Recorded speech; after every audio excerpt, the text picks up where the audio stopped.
मिळालं त्यांच्या आई वडिलांकडनं मिळालेलं आहे।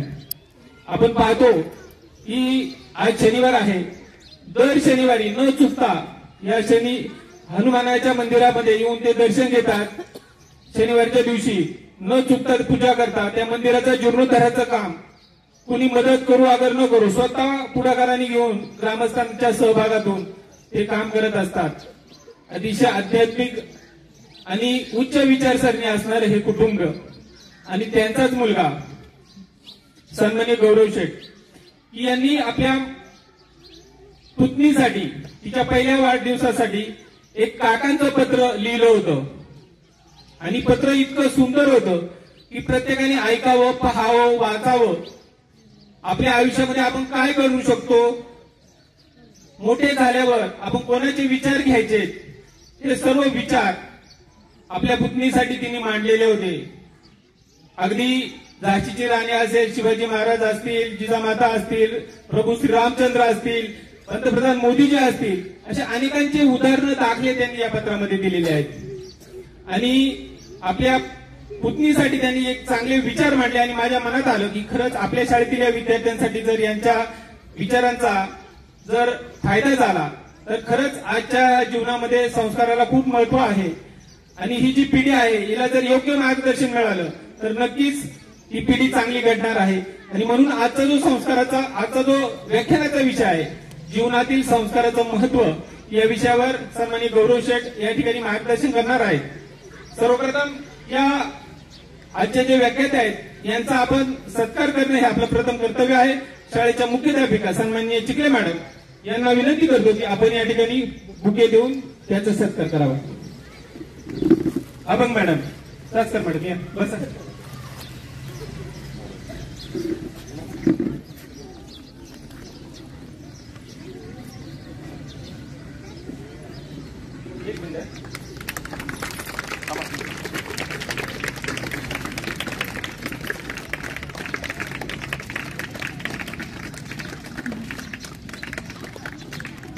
सन्माननीय दिलीप भाऊ शिंदे भाऊंना विनंती त्यांचाही सत्कार मॅडमनी करावा।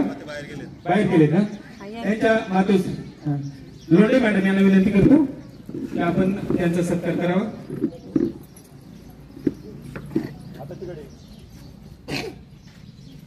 साईडला आहे ना तिकडे।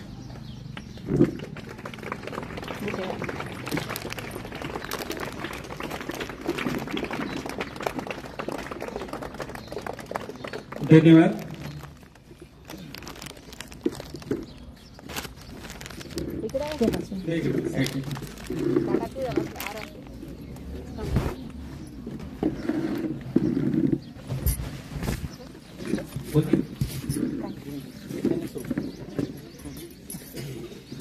हात वर सगळ्यांचे,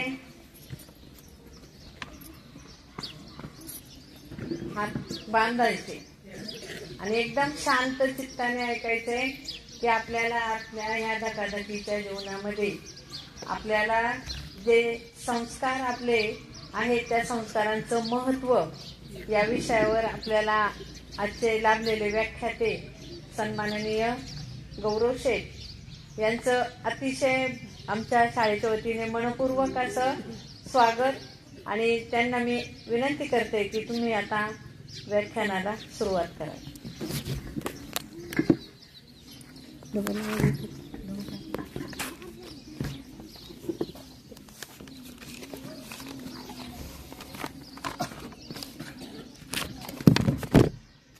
सर्वात आधी मी या शाळेचे खूप खूप आभार मानतो की या शाळेचा मी माजी विद्यार्थी आहे आणि अशा ठिकाणी मला व्याख्यान किंवा लेक्चर देण्याची संधी मिळाली यासाठी मी स्वतःचे सुद्धा आभार मानतो आणि सर्व स्टाफचे सुद्धा आभार मानतो।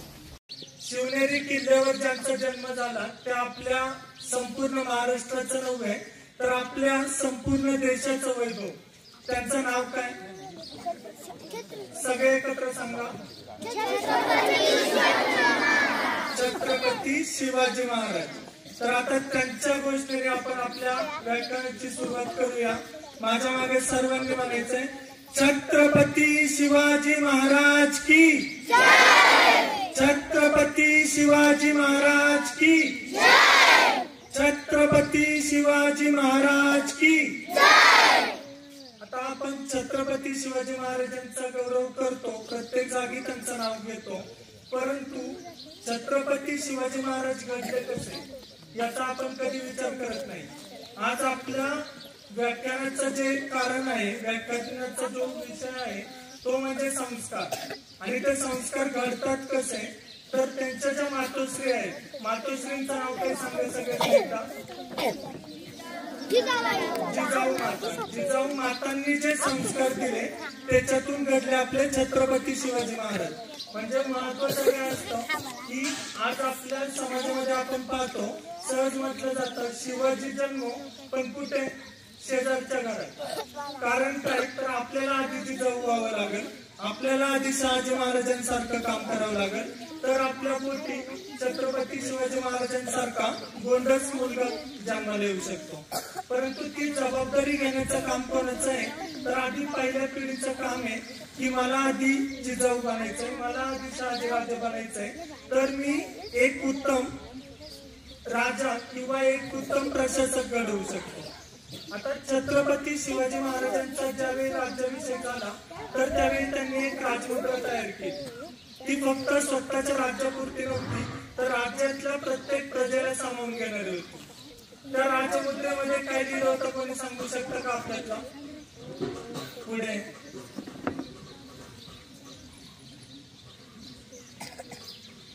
प्रतिपचंद्रलेख वर्धिष्णु विष्णु वर्धिता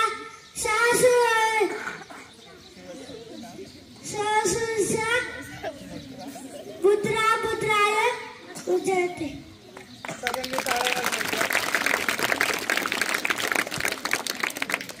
तर त्या राजमुद्रेमध्ये लिहिलं होतं प्रतिपचंद्र लेखे व वर्धिष्णु विश्ववंदिता सहस्र शिवसैषा मुद्रा भद्राय राजते. म्हणजे काय, एक उत्तम राजा कोण असू शकतो. म्हणजे आपण बोलायला सुरुवात केली आहे जिजाऊंच्या संस्कारापासून, परंतु एक उत्तम प्रशासक, एक उत्तम राजा म्हणजे नक्की काय असतो तर त्या राजमुद्रेच्या अर्थामध्ये प्रतिपचंद्र लेखेव म्हणजे प्रतिपदेच्या चंद्राप्रमाणे वाढत जाणार सहस्र शिवसैषा म्हणजे शहाजी महाराजांचा जो मुलगा आहे म्हणजे छत्रपती शिवाजी महाराज, त्यांचं जे राज्य आहे प्रतिपदेच्या चंद्रकोरीप्रमाणे. आपण प्रतिपदेची चंद्रकोर पाहतो एकदम लहान असते, परंतु ज्यावेळेस पौर्णिमा होते पूर्ण गोलाकार झालेली असते, म्हणजे कलाकालाने वाढत जाते. म्हणून म्हटलं गेलेलं आहे प्रतिपचंद्राच्या चंद्रकोरीप्रमाणे वाढत जाणारे हे जे राज्य आहे ते नक्की कशासाठी आहे तर हे संपूर्ण समाजासाठी, समाजाच्या भल्यासाठी. तर आपल्याला सुद्धा त्या राजमुद्रेतून एक गुण शिकून घ्यायचा आहे की आपल्याला जे पण काही करायचंय तर ते फक्त आपल्या स्वतःसाठी नाही करायचंय तर आपल्या समाजासाठी करायचंय.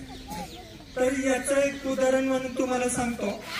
एकदा काय होतं की भगवान श्रीकृष्ण आणि त्यांचे आवडते शिष्य म्हटल्यावर कोण असू शकतात बरं भगवान श्रीकृष्णांचे, ज्याला उत्तम धनुर्धर म्हणतो आपण, अर्जुन. बरोबर. भगवान श्रीकृष्ण आणि अर्जुन एकदा गावामध्ये फिरत होते. फिरता फिरता त्यांना एक दिसलं की एक पंडितजी आलेले आहेत. पंडितजी म्हणजे जुन्या काळातले कसे असायचे ते भिक्षा जेवढी मिळेल त्याच्यातच त्यांचा उदरनिर्वाह करायचे. ते स्वतःला त्यांचं उत्पन्नाचं साधन नसायचं. तर एकदा काय झालं, ते फिरत असताना पंडितजी भिक्षुक म्हणून एका जागी भिक्षा मागायला गेले होते. तर ते भिक्षा मागत असताना यांना दोघांना प्रश्न पडला, अरे यांनी भिक्षा मागून मागून किती मागणार, यांचा उदरनिर्वाह नक्की कसा चालणार. मग त्यांचं जे खरं काम आहे, पंडितजींचं खरं काम काय असतं, पूजा अर्चा करणं, देवाची प्रार्थना करणं, या गोष्टींना यांना वेळ कसा मिळणार. तर मग एकदा अर्जुनाने काय ठरवलं, चला आता पंडितजींची आपली भेट झालेलीच आहे ना, तर त्यांना काहीतरी आपण दान धर्म करूया.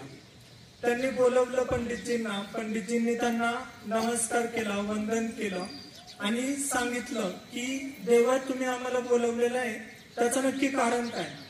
ते बोलले तुमचं खरं काम आहे की फक्त देवाची पूजा अर्चना करणं, लोकांची सेवा करणं, पण तुम्ही तर भिक्षा मागण्यात वेळ घालवताय. त्यापेक्षा एक काम करा, मी थोडस तुम्हाला सुवर्ण मुद्रा देतो. सुवर्ण मुद्रा म्हणजे थोडक्यात सोन्याची नाणी, ती देतो जेणेकरून तुम्हाला परत उदरनिर्वाहासाठी कुठे दारोदार फिरायची गरज पडणार नाही। एवढं करून ते भरपूर सारी सोन्याची मुद्रा देतात आणि तिथून निघून जातात। पंडितजी पण खूप खुश होतात, अरे मला खूप सोन्याची नाणी भेटली, आता मला दुसरं काहीच काम करण्याची गरज नाही, असं म्हणत म्हणत ते घरी येतात। परंतु घराजवळ आलेले असताना तिथे काही चोरटी लोक उभे असतात। योगायोगाने त्यांना सोन्याच्या मुद्रा यांच्या हातामध्ये दिसतात। सोन्याच्या मुद्रा ते चोरटी लोक घेतात आणि पळून जातात। पंडितजींच्या हातात काय राहिलं आता? काहीच नाही, कारण सोन्याच्या मुद्रा गेल्या सगळ्या चोरट्यांकडे। शेवटी पंडितजी निराश होतात, घरी जातात, घरच्यांना सांगतात की असं असं झालेलं आहे, मला आज भगवान श्रीकृष्ण स्वतः भेटले होते, अर्जुन स्वतः भेटले होते, परंतु मला त्याचा काहीच उपयोग झाला नाही। परंतु त्यांनी भक्ती करणं सोडून दिलं नाही। ते बरेच दिवस परत भक्ती मार्गात तसेच गुंतून राहिले। थोडे दिवस निघून गेले, ते परत भिक्षा मागायला लागले। परत भगवान श्रीकृष्ण आणि अर्जुन दोघं पण त्या गावातून फिरत होते। त्यांनी पाहिलं, अरे सुवर्णमुद्रा दिला तरी पंडितजी भिक्षुकच आहेत अजून पण, त्याचं कारण काय? त्यांनाही कुतूहल वाटलं, त्यांनी जवळ बोलावून घेतलं, पंडितजी काय झालं, मी तुम्हाला सुवर्णमुद्रा दिला होता, त्यांचं काय झालं? त्यांनी घडलेली पूर्ण परिस्थिती सांगितली। त्याच्यानंतर अर्जुनालाही वाईट वाटलं, ते बोलले चला झालं ते झालं आतापर्यंतच, आता तरी आपल्याकडून चांगलं काहीतरी होईल। त्यांनी परत एक मोती दिला। मोती म्हणजे काय असतो आलं ना लक्षात तुमच्या? एक रत्न आहे ज्याला किंमत खूप असते। तर त्यांनी एक मोती दिला, त्यांनी सांगितलं पंडितजी हा मोती तुमच्या हातात घ्या। मोती हातात घेतल्यानंतर पंडितजी परत खुश झाले। त्यांच्याकडे डोक्यात आलं की चला हा मोती आपण विकू, मोती एखाद्या सोन्याच्या वगैरे दागिने बनवणाऱ्या दुकानामध्ये देऊ, ज्वेलरी शॉप मध्ये देऊ, त्याचे 2 पैसे मिळतील, त्याच्यातून आपल्या कुटुंबाची भरभराट होऊन जाईल। तर असं म्हणता म्हणता ते घरी येतात। घरी एका गडगडमध्ये ते मोती ठेवतात। पण त्याच वेळी झालं काय असतं, पंडितजींची जी बायको असते ती पाणी आणायला गेली असते तलावावर। तर तलावावर पाणी घ्यायला गेली आणि चुकून तिच्याकडून घागर खाली पडली। जुन्या काळच्या घागरी कशाच्या असायच्या? मातीच्या, बरोबर? तर आता ती घागर फुटल्यानंतर ती परत घरी आली आणि घरची ही जी नवीन घागर होती ती घेऊन गेली। आता त्या घागरीमध्ये होता त्यांनी ठेवलेला मोती, परंतु तिला माहित नसतं। बऱ्याचदा अनवधानाने आपल्याकडून चूक होऊन जातात, तशी त्या पत्नीकडून चूक झाली। ती पाणी घ्यायला गेली, पाणी घ्यायला जशी गेली तर तिच्याकडून चुकून तो पाण्याचा गाडवा उलटा झाला, तो मोती पडला खाली, बरोबर? आता पूर्ण गोष्टीकडे सर्वांनी लक्ष द्या, फरक कसा पडत जातो प्रत्येक गोष्टीमध्ये। पाणी घ्यायला ती जेव्हा गेली, घागरीतून मोती खाली पडला, तो घेतला एका माशाने, माशाच्या तोंडात गेला, परंतु ती पाणी भरून भरून निघून आली घरी। तो पाण्याचा गाडवा ठेवला आणि तिने सांगितलं पंडितजींना की मी पाणी आणायला गेले होते, परंतु माझ्याकडून चूक झाली, घागर फुटली, मी दुसरी घागर घेतली आणि त्याच्यात पाणी आणलं। पंडितजींना आता खूप राग आलेला असतो, अरे तू हे काय केलं, मला काल पैसे मिळाले ते मला जपता आले नाही, त्याची चोरी झाली, आज मला भगवान अर्जुनाने मला आज मोती दिला होता, परंतु तो सुद्धा आपल्याला सांभाळता आला नाही, आता मी देवाला काय सांगू? तर पत्नीने सांगितलं आता ठीक आहे, आपली झाली ती झाली चूक, आपण रोजच्या प्रमाणे रुटीन चालू करू। परत पंडितजी भिक्षुक म्हणून जागायला लागले, परत भिक्षा मागायला सुरुवात केली। असं होता होता एकदा परत असा दिवस आला की भगवान श्रीकृष्ण आणि अर्जुन हे पुन्हा एकत्र आले। त्यांनी पाहिलं पंडितजींना भिक्षा मागताना, तर त्यांना आता रावलं नाही, अरे आपण इतकी भिक्षा दिली आजपर्यंत तरी परत तीच परिस्थिती ओढवतीये, याचं नक्की कारण काय? यावेळी भगवान श्रीकृष्ण म्हणाले, अर्जुना यावेळेस तू काही देऊ नको, यावेळी काय द्यायचं ते मी ठरवी। भगवान श्रीकृष्णांनी पंडितजींना बोलवलं आणि त्यांना फक्त 2 नाणी दिली, म्हणजे 2 रुपये दिले पकडू आपण। तर 2 रुपये घेतले, पंडितजींना खूप वाईट वाटलं, अरे गुरु तर किती मोठा असायला पाहिजे, शिष्याने जर मला, शिष्य म्हणजे अर्जुन, गुरु म्हणजे भगवान श्रीकृष्ण, जर शिष्य इतकं देतो, त्यांनी मला सुवर्ण मुद्रा दिल्या, मोती दिले, तर भगवान श्रीकृष्णांनी किती किती काय काय दिलं पाहिजे होतं ना, परंतु त्यांनी दिली फक्त 2 नाणी। ती घेऊन ते थोडस नर्वस झाले, कारण मला काहीच मिळालं नाही भगवान श्रीकृष्णांकडून। आणि येता येता त्यांना काय झालं, एक मासेमारी करून माणूस येत होता, त्याच्या हातात एक मासा होता, तो मासा यांनी विचार केला, चला या 2 नाण्यांनी माझं तर काहीच होणार नाहीये, माझ्या उदरनिर्वाहाला काहीच फरक पडणार नाहीये, चला आपण परोपकार करून पाहूया, म्हणजे आपण एखाद्याची मदत करून पाहू. तो मासा पाण्यातून काढला. मासा कुठे असतो? नेहमी पाण्यात असतो. त्याला जसं बाहेर काढलं मासेमारी करणाऱ्या माणसाने, तो तडफडायला लागला. ते पंडितजींना पावलं नाही की मासा तडफडतोय. त्यांनी सांगितलं, एक काम करा, माझ्याकडची जी 2 नाणी आहेत ती मी तुम्हाला देतो, तुम्ही तो मासा माझ्याकडे द्या. पंडितजींनी मासा घेतला. जवळच एक तलाव होता, तलावामध्ये सोडून द्यायला लागले. पण जसा माशाने उडी घेतली हातातून, त्यांच्या तोंडात जो मोती होता तो बाहेर पडला. म्हणजे आतापर्यंतची गोष्ट कुठपर्यंत आली आहे लक्षात घ्या. तो जो मोती होता भगवान अर्जुनाने दिलेला, तो माशाच्या तोंडातून बाहेर पडला आणि पंडितजींना मिळाला. परंतु तो मोती मिळाल्यानंतर पंडितजी इतके खुश झाले की ते जोरात मिळाला मिळाला मिळाला. परंतु मिळाला म्हणत असताना जे लुटेरे, त्यांनी जी चोरी केली होती सुवर्णमुद्रांची, ते लुटेरे बाजूने पळत होते. त्यांच्या लक्षात आलं, अरे पंडितजींनी आपल्याला ओळखलेलं आहे, आता आपलं काही खरं नाही. आणि आता हे तर काय म्हणतायत, मिळाला मिळाला मिळाला. याचा अर्थ पंडितजी आपल्याला राजाकडे घेऊन जाणार आणि शासन करणार. चोर त्यांच्या जवळ आले आणि म्हणाले, पंडितजी खूप माफ करा, मला क्षमा असावी, मी तुमची चोरी केली, या सगळ्या सुवर्ण मुद्रा तुम्हाला घ्या. आता पंडितजींकडे काय काय झालं पहा. फक्त 2 नाणी होती, ती त्यांनी स्वतःला नाही ठेवली, त्यांनी परोपकार केला, म्हणजे त्या माशाचा जीव वाचवला. परंतु जे त्यांच्याकडून निघून गेलं होतं त्याच्यात मोती होता, सुवर्ण मुद्रा होता, दोन्ही गोष्टी त्यांना परत येऊन मिळाल्या. तर आपल्याला या गोष्टीतून काय शिकायचं आहे की जर आपण स्वतःसाठी जगायला शिकलो तर आपल्याला फक्त दुःख मिळू शकतं. परंतु जर आपण दुसऱ्याला परोपकार करायचं म्हटलं, जर परोपकाराची भावना आपल्यामध्ये ठेवली तर आपलं भलं केल्याशिवाय कधीच राहू शकत नाही. आता त्याच्यामध्ये दुसरी गोष्ट एक मी सांगत की संस्कार म्हणजे आपण ज्या व्याख्यानासाठी आलेलो आहे तर त्याचा जो गाभा आहे तो म्हणजे संस्कार. त्या शब्दाला आपल्याला विसरायचं नाही.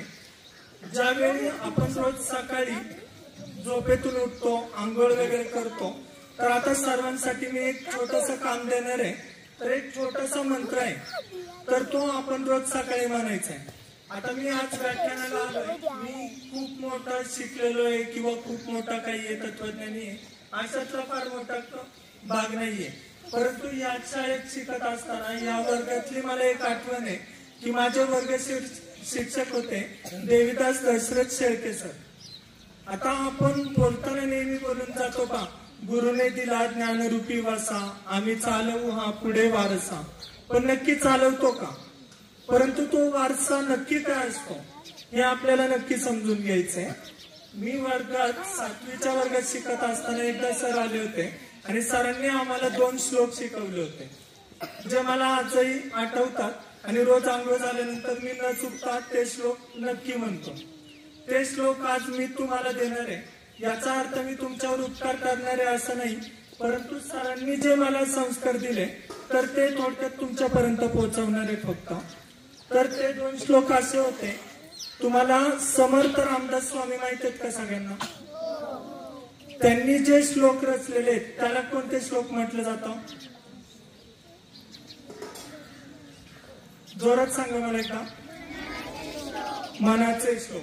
मनाचे श्लोक म्हणजे काय, तर असं म्हटलं जातं की एक आई ही असते की जी एका लहान बाळाला जन्म देत असते. परंतु आपल्या सोबतचा जो समाज आहे तो समाज म्हणजे दुसरी आपली आईच असते जी आपल्यातल्या व्यक्तिमत्वाला जन्म देत असते. आणि त्यासाठी आपले मित्र तर महत्वाचे असतात, परंतु मित्रांचा पगडा कोणावर असतो तर आपल्या मनावर असतो. तर सर्वात महत्वाचं असतं ते म्हणजे आपलं मन. आणि त्या मनाला आपल्याला कसं संस्कारित करायचंय हे बाकीच्या समाजापेक्षा आपल्या स्वतःच्यावर खूप अवलंबून असतं. आणि त्याच आशयाचे 2 श्लोक आहेत मनाचे. पहिला आहे, सर्वांनी मागे म्हणायचंय माझ्या, सगळ्यांनी इकडे पहा, सगळ्यांनी माझ्या मागे म्हणा. मना सज्जना भक्ती पंथेची जावे, तरी श्रीहरी पाविजे तो स्वभावे जनी निंदते सर्व सोडून द्यावे जनी वंदते सर्व भावे करावे. आता याच्यातून आपल्याला काय शिकायचंय तर मनाला आपल्याला काय काय शिकवायचंय. जनी निंदते सर्व सोडून द्यावे.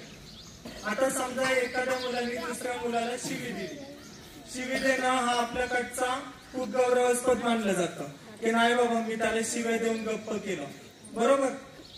परंतु ज्यावेळी आपण एक जण दुसऱ्याला काहीतरी चुकीचं बोलत असतो तर तिसरा माणूस जो ऐकत असतो त्याला कधी छान वाटतं का? ठीक आहे, आपल्या मनाचं समाधान होतं की मी बाबा याला चिडवलं, याला वाईट वाटलं, ते आपल्याला 2 मिनिटासाठी छान वाटतं. परंतु तिसऱ्या माणसाला छान वाटतं का? कधीच छान वाटत नाही. तर जनी निंदते म्हणजे जर लोक निंदा करणार आहेत, आपण जर चुकीचं बोललो तर जनतेमध्ये निंदा होणार आहे त्या गोष्टीची, तर ती गोष्ट चांगली आहे का? तर ती गोष्ट आपल्याला सोडून द्यायची. जनी निंदते सर्व सोडून द्यावे जनी वंदते सर्व भावे करावे. जी गोष्ट जगामध्ये चांगली म्हणून स्वीकारली जाते, चांगलं शिकलं, 15 ऑगस्ट 26 जानेवारीला सत्कार केला जातो ना, वर्गामध्ये पहिला नंबर आला, प्रत्येकाचा सत्कार होतो ना ज्याचा पहिला नंबर आला, मग ती गोष्ट आपल्याला अंगीकारायची. अरे चला माझा पहिला नंबर कसा येईल. परंतु ते होण्यासाठी काय असतं, आपले जे मित्र आहेत, मित्र चांगले असणं खूप गरजेचं असतं. आता मैत्रीचं एक उदाहरण सांगतो तुम्हाला. एक मुलगा असतो, त्याला खूप मित्र असतात, तो कायम मित्रांमध्ये, रविवारची सुट्टी भेटली, शनिवारची सुट्टी भेटली, चालला मित्रांमध्ये. त्याचा असा विश्वास असायचा की माझ्यासारखे मित्र कोणालाच नाही. तो एकदा वडिलांना सांगायला लागला, पप्पा तुम्हाला मित्र किती? तर पप्पांनी सांगितलं मला एकच मित्र आहे. त्याचं नाव काय? त्यांनी सांगितलं श्याम काका. बरोबर. तर मुलांनी सांगायला सुरुवात केली, अरे मला तर किती मित्र आहेत पप्पा, तुम्हाला एकच मित्र, त्याचा काय उपयोग? माझे मित्र मला किती मदत करू शकतात, तुमचा मित्र तुम्हाला काय मदत करणार? तर एकदा झालं काय, वडिलांनी सांगितलं एक काम करू आपण, तुझ्या मित्रांची माझ्या मित्रांची परीक्षा घेऊया. आता परीक्षा घ्यायची म्हटल्यावर मुलाला वाटलं अरे माझे इतके मित्र आहेत, मी तर या परीक्षेत पास होणार. वडिलांनी एकच मित्र, ते कदाचित नापास होऊ शकतात. तर वडिलांनी काय केलं, एकदा मुलाला सांगितलं रात्री 2चा अलार्म लाव. रोज सकाळी उठताना तुम्ही अलार्म लावता का? अगदी त्याचप्रमाणे त्यांनी सांगितलं की आता आपल्याला उद्याचा रात्री 2 वाजताचा अलार्म लावायचा आहे. रात्री 2 वाजता अलार्म वाजला, दोघेही उठले. मुलगा जास्तच खुशीत होता, पप्पा मला खूप जास्त मित्र आहे, मी जिंकणार आहे, चला आपल्या परीक्षेला सुरुवात करायची. वडिलांनी काय केलं, पहिले 5 मित्र निवडायला सांगितलं.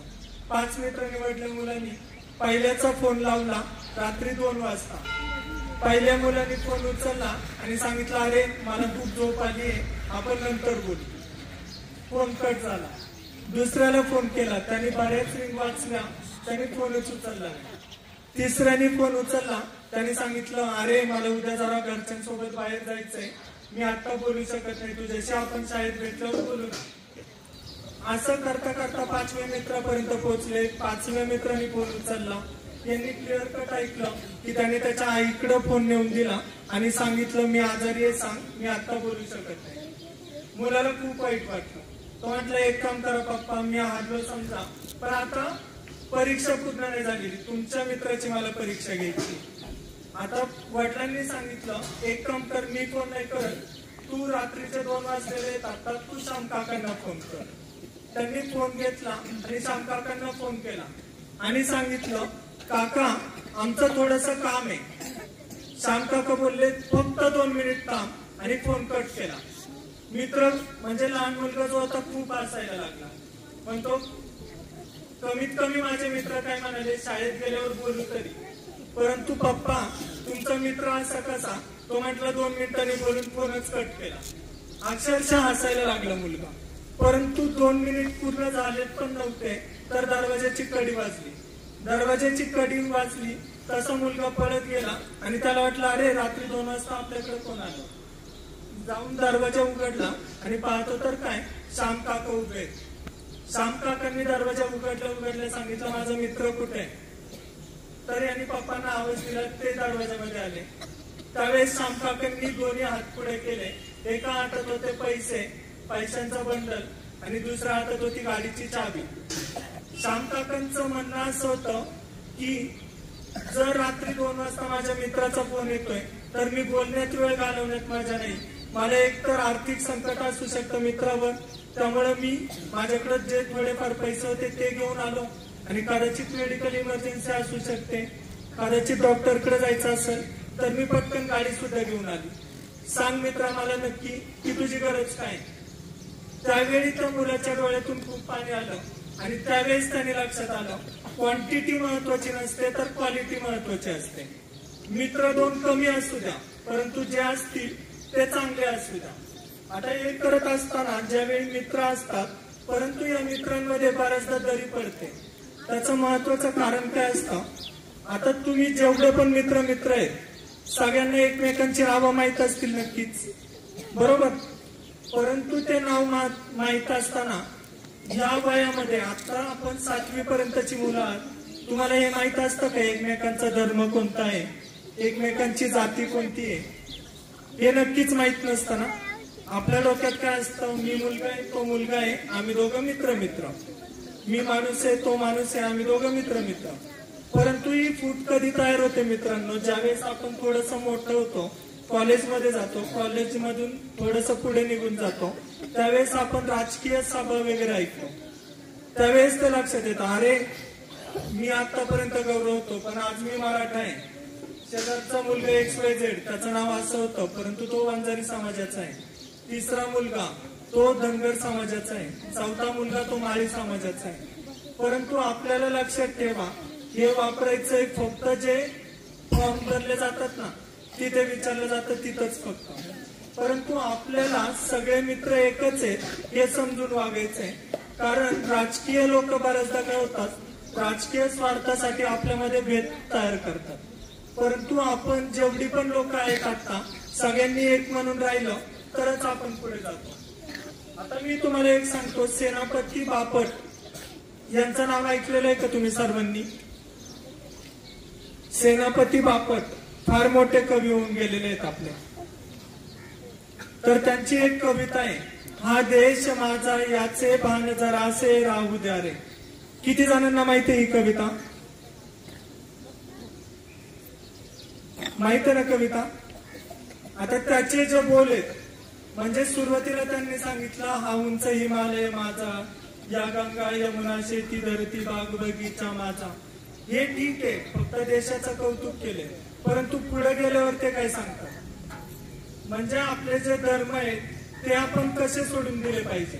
ही कविता माझ्या शिक्षकांना पण एक थोडीशी विनंती राहील की आपण शैक्षणिक गोष्टी तर शिकवतो परंतु मुलांना एक गोष्ट शिकवली पाहिजे की कोणतीही गोष्ट असेल ना त्याला काहीतरी अर्थ सुद्धा असतो, त्या अर्थापर्यंत आपण जायला शिकलो पाहिजे. बऱ्याचदा काय होतं, कविता आपण ऐकतो, कविता वाचतो, त्याला म्हणजे आता सहज आपला विषय झाला, आम्हाला कळडणे मॅडम शिकवायला होता. कळडणे मॅडमचं एक वैशिष्ट्य होतं की कोणतीही कविता असेल तर त्या चाल लावून शिकवायची. म्हणजे मला एक गोष्ट आठवते अजून, पण मी इयत्ता 5वीला होतो तर 5वीला एक कविता होती बाबूल झाड उभेच आहे नावाची. तर त्यांनी काय केलेलं, एक फार जुनं गाणं आहे, एक मे औरे एक तू, ते फार जुनं गाणं आहे. आणि योगायोग काय झालेलं, गणपतीच्या निमित्ताने मी शनिवार वाड्याला गेलेलो, तिथं मी ते गाणं पहिल्यांदाच ऐकलं, पहिली आणि शेवटची वेळ ते गाणं ऐकायची. आणि ते गाणं ऐकलं आणि योगायोगाने दुसऱ्या दिवशी त्या गाण्याची चाल मॅडमने आम्हाला शिकवली, बाबूळ झाड उभेच आहे या गाण्याला. तर त्यांनी विचारलं हे गाणं कधी कोणी ऐकलेलं आहे का. तर पहिला मी होतो ज्याने हात वर केला. आणि जुनं गाणं म्हटल्यावर कोण ऐकतं ना, तर मी पटकन हात वर केला, माझ्यासाठी टाळ्या वाजवल्या गेल्या, सगळं झालं. मग मलाही राहलं नाही, मी लगेच सांगितलं की नाही मी कालच ते गाणं ऐकलं आणि योगायोगाने तुम्ही ते सांगितलं.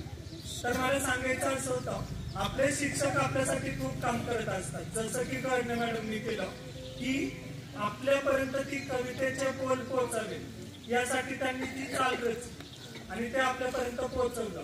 परंतु नेहमी लक्षात घ्या मित्रांनो, आपण समजा एखाद्या शेंगेचं झाड पाहिलं, भुईमुगाच्या शेंगा असतात ना, भुईमुगाच्या शेंगा जेव्हा पाहतो ना, वरच्या बाजूने पाला असतो त्याचा, ते म्हणजे त्याचं खरं झाड असतं का? नक्कीच नसतं. ते झाड म्हणजे फक्त त्याचं अस्तित्व असतं, ज्याच्यातून ते सूर्यप्रकाश खेचून घेतं आणि स्वतःला थोडीशी ऊर्जा मिळवतं.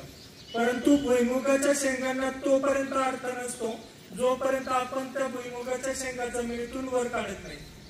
ज्यावेळी जमिनीतून त्या भुईमुगाच्या शेंगा वर काढत असतो ना आपण, खाली असतात खाऱ्या शेंगा, त्याच्यामध्ये असतात शेंगांचे दाणे, आणि जर ते दाणे नसतील तर भुईमुगाच्या शेंगांना काय अर्थ आहे का? अजिबात नाही. अगदी त्याप्रमाणे कोणतीही कविता असेल ना, तर त्या कवितेचा अर्थच वाचतो त्या म्हणजे त्या शेंगांचे दाणे असतात. ते जोपर्यंत आपण मिळवत नाही ना, तोपर्यंत त्या शेंगांना काहीच अर्थ नसतो. आणि त्यासाठी मी सांगतो, ही जी कविता आहे, हा देश माझा, म्हणजे आपल्या जीवनात आपल्याला पुढे कसं जायचं याचा खूप मोठा अर्थ आहे. आता आपल्याला 1 तासाचा वेळ आहे आणि बऱ्यापैकी वेळ झालेला आहे, त्यामुळे मी खूप आवर्त घेतो, त्या कविता एक्सप्लेन करत नाही. परंतु त्या कविता एक्सप्लेन करण्याची जर कोणाची जबाबदारी असेल तर आपल्या शिक्षक वृंदाची. परंतु त्याच्या पुढे जाऊन मी सांगल, संस्कार आपल्याला ज्या वेळेस करायचे असतात तर आपण सहज म्हणतो की आपला हात जगन्नाथ. म्हणजे काय? जे काही करायचंय ते आपल्याला करायचंय. भाग्य म्हणजे फार मोठं काही नसतं. तर आपण जे काही करू, म्हणजे भगवान श्रीकृष्ण भगवद्गीतेमध्ये सांगतात, कर्मण्येवाधिकारस्ते मा फलेषु कदाचन मा कर्म फले हेतुर्भूमाते संगस्त्व कर्मणी. हा श्लोक कदाचित तुम्ही ऐकलेला असेल, परंतु त्याचा अर्थ नक्की काय असतो तर कर्मण्येवाधिकार असते, मला फक्त माझं कर्म करायचंय, मला फळाची अपेक्षा करायची नाहीये. परंतु ते कर्म करत असताना आपला आपल्यावर विश्वास असायला पाहिजे ना, बरोबर ना? हो की नो? सर्वांनी एकदा सांगा हो ना. मग आता सर्वात महत्वाचं असतं, आपण आपल्या हातावर, आपल्या स्वतःवर विश्वास ठेवला पाहिजे. आणि त्याच्यासाठी आपल्याला एक छोटासा मंत्र शिकायचा आहे. त्याच्यासाठी सर्वांनी एकदा हात असे करा बरं. सर्वांनी सुरुवातीला बोटाकडे पाहायचंय, नंतर मध्यभागी पाहायचंय आणि नंतर तळव्याकडे पाहायचंय. आणि मी जे म्हणाल ते म्हणायचं, कराग्रे वसते लक्ष्मी, कर मध्ये सरस्वती, करमुले तू गोविंद, सुप्रभाते करदर्शनम. आणि सर्वांनी स्वतःच्या हाताच्या पाया पडायचंय. आणि आजपासून सर्वांनी लक्षात घ्यायचंय की खरा देव म्हणजे काय असतो तर आपला हात असतो. आणि सर्वात महत्वाचं काय असतं, ज्यावेळी आपण समाजात राहतो ना, त्यावेळेस आपलं फक्त व्यक्तिमत्व आपण दाखवत असतो, किती पर्सनॅलिटी आहे. परंतु आपलं कॅरेक्टर म्हणजे आपला खरा स्वभाव म्हणजे काय असतं, ज्यावेळी आपण एकटे असतो ना, त्यावेळेस आपण नक्की काय विचार करतो, आपण नक्की कसं वागतो, ते म्हणजे आपला खरा स्वभाव असतो. आणि त्यावेळी आपल्याला स्वतःला आदेश द्यायचा आहे की माझा हा जो हात आहे, माझा हा जो विचार आहे, यांनी मला नेहमी चांगल्याच भावना ठेवायच्या. ज्यावेळी आपण ही भावना ठेवू ना, त्यावेळी आपण यशस्वी झाल्याशिवाय कधीच राहणार नाही. परंतु हे पाहत असताना आता प्रत्येकाच्या हातात मोबाईल आलेला आहे. किती जणांना आता मोबाईलवरून अभ्यास करायची सवय सांगा बरं? 4-5 जणांनी हात वर केले. आता खरोखर सांगा किती जणांना आहे? परत हात वर करा सगळ्यांनी. बरीचशी लोक हात वर करत नाही, परंतु मोबाईल तर हातात असतो ना प्रत्येकाच्या, बरोबर? आपण काय पाहतो? गाणी पाहतो, चित्रपट पाहतो. चित्रपटांमधून बऱ्याचदा काय होतं की आपल्याला वेगवेगळ्या कविता, वेगवेगळी गाणी शिकवली जातात, परंतु त्या गाण्यांमधून सुद्धा आपण अर्थ घेत नाही. किंवा ती गाणी आता आपण म्हणतो 2025 मध्ये हनी सिंग नावाचा खूप मोठा गायक झालेला आहे, त्याचा आता रॅप सॉन्ग म्हणून प्रसिद्ध आहे. रॅप सॉन्ग म्हणजे काय असतं, एकदम फास्ट असते त्याची कविता, बरोबर? कोणी कोणी ऐकलेलं आहे ती गाणी? पंजाबी गाणी असतात पण एकदम फास्ट असतात. परंतु ज्याच्यापासून आपण सुरुवात केली ते आपले भगवान छत्रपती शिवाजी महाराज, त्यांच्या दरबारामध्ये एक कवी होता, त्याचं नाव होतं कविभूषण. कविभूषण हा असा व्यक्ती होता हिंदी कविता रचायचा, परंतु त्याचा जो ट्युनिंग असायचा तो असायचा रॅप सॉंगचा, जे की आत्ताची गायनवाले जे लोक आहेत त्यांनी आता त्याचं अनुकरण केलेलं आहे. तर एक असा प्रसंग आहे त्या कवितेचा की छत्रपती शिवाजी महाराजांची सेना आता लढायला निघालेली आहे आणि लढायला निघालेली असताना कवी भूषण तिथं गेलेले असतात आणि त्यांनी जे सगळं चित्र पाहिलेलं आहे, इतकं मोठं घोडदळ, पायदळ, सैन्यदळ सगळेजण निघालेले आहेत. त्या घोड्यांचा जोरात आवाज येतोय, सगळे हत्ती निघालेले आहेत, त्यांनी सगळं दूर वगैरे निघालेला आहे, धूळ निघालेली आहे मातीची. आणि अशा आशयाची एक कविता त्यांनी रचली.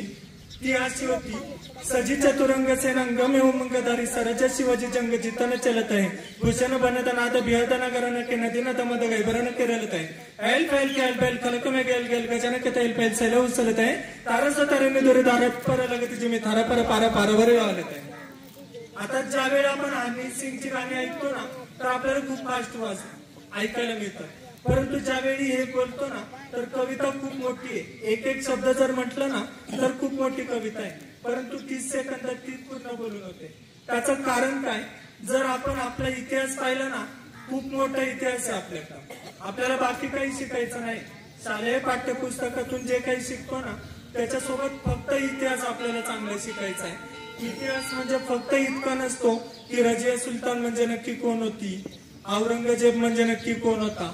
आपल्याला फक्त इतकं शिकायचंय, छत्रपती शिवाजी महाराजांनी आपलं राज्य घडवलं कसं, छत्रपती संभाजी महाराजांनी ते चालवलं कसं, आणि ते चालवताना आणि ते घडवताना त्यांना संस्कार कुठून मिळाले तर आपल्या आई जिजाऊंकडून मिळाले.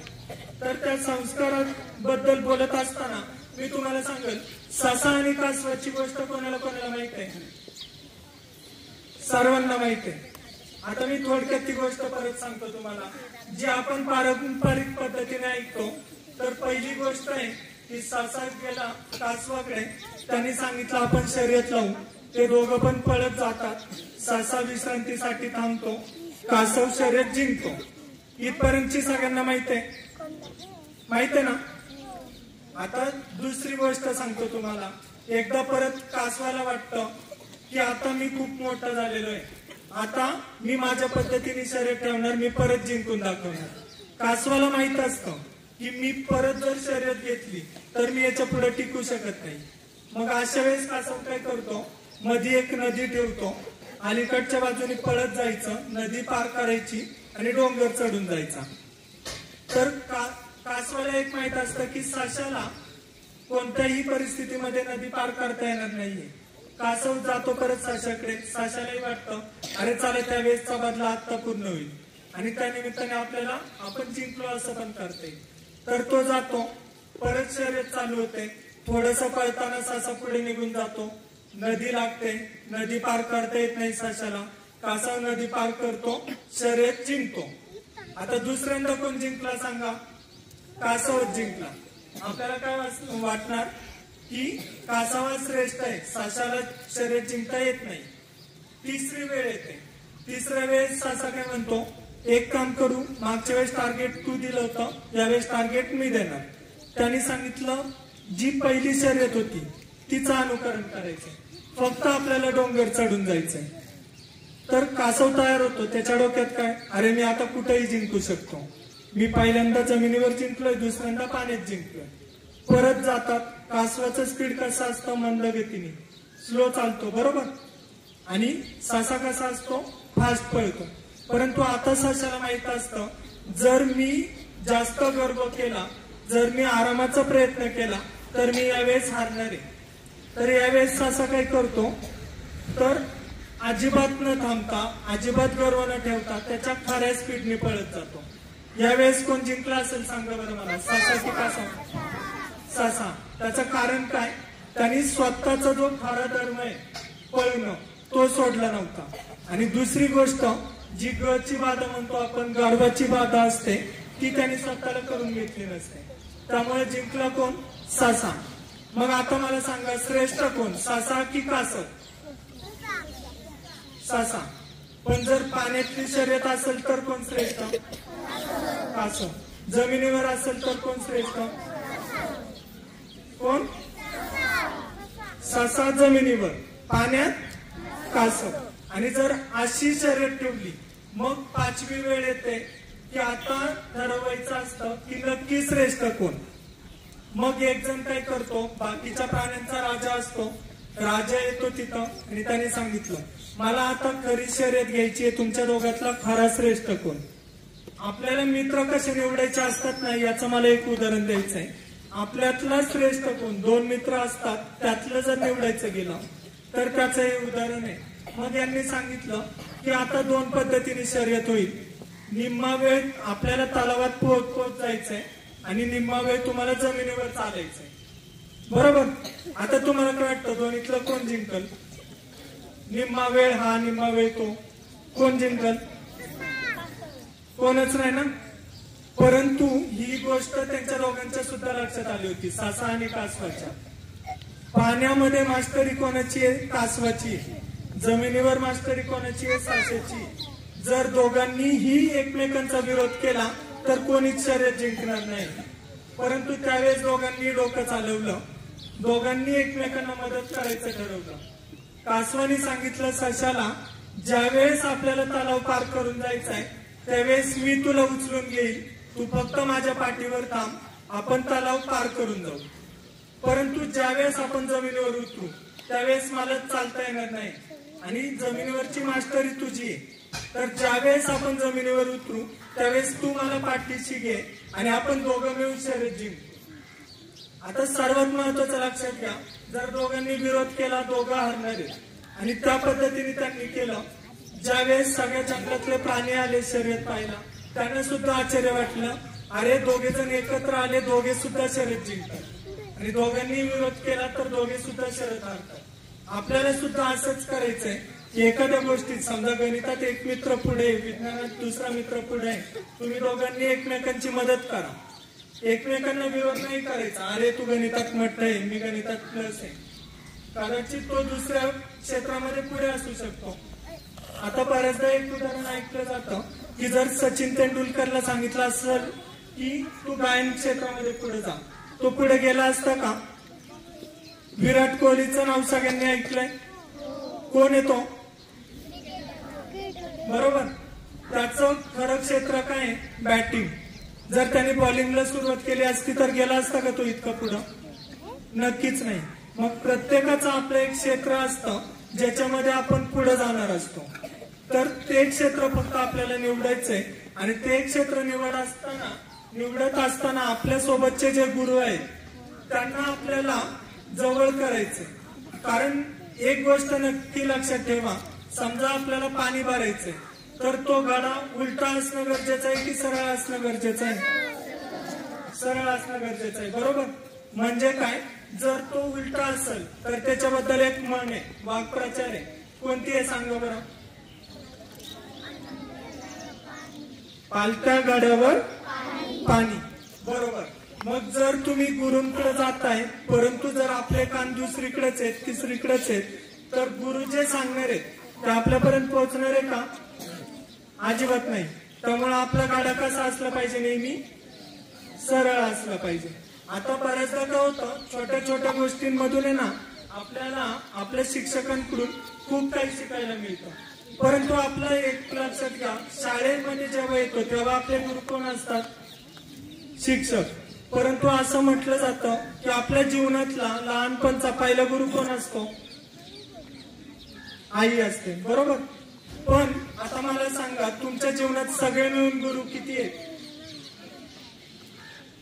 गुरु किती आहेत आपल्याला सगळे मिळून?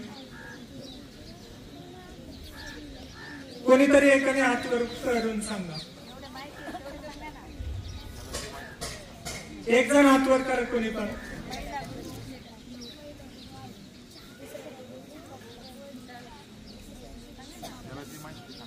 कोण सांगू शकतं बरं?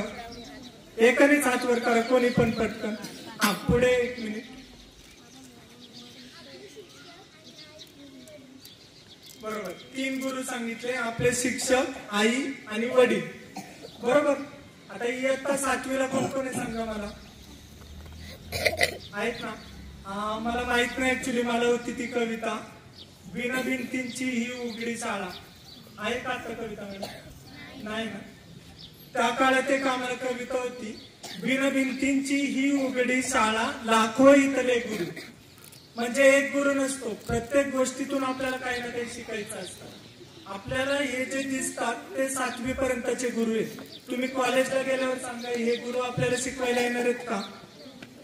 नक्कीच नाही. आता मराठी शाळेत आहे तोपर्यंत मोडवे सर आहेत, चास्कर मॅडम आहेत, चिखले मॅडम आहेत, हे आपले गुरु आहेत. परंतु 8वीला गेल्यावर हिरकणी शाळेत हे गुरु येणार आहेत का शिकवायला? नाही ना.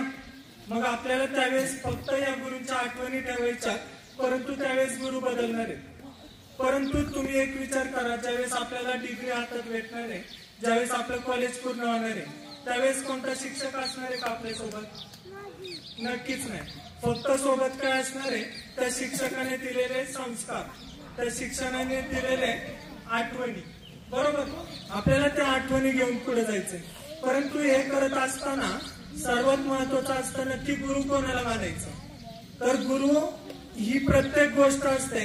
कदाचित आता तुम्ही सुद्धा माझे गुरु असाल, कारण लहानपणी मला आठवतंय इतक्या सरळ लाईन मध्ये आम्ही कधीच बसत नव्हतो की जितके आता तुम्ही बसताय.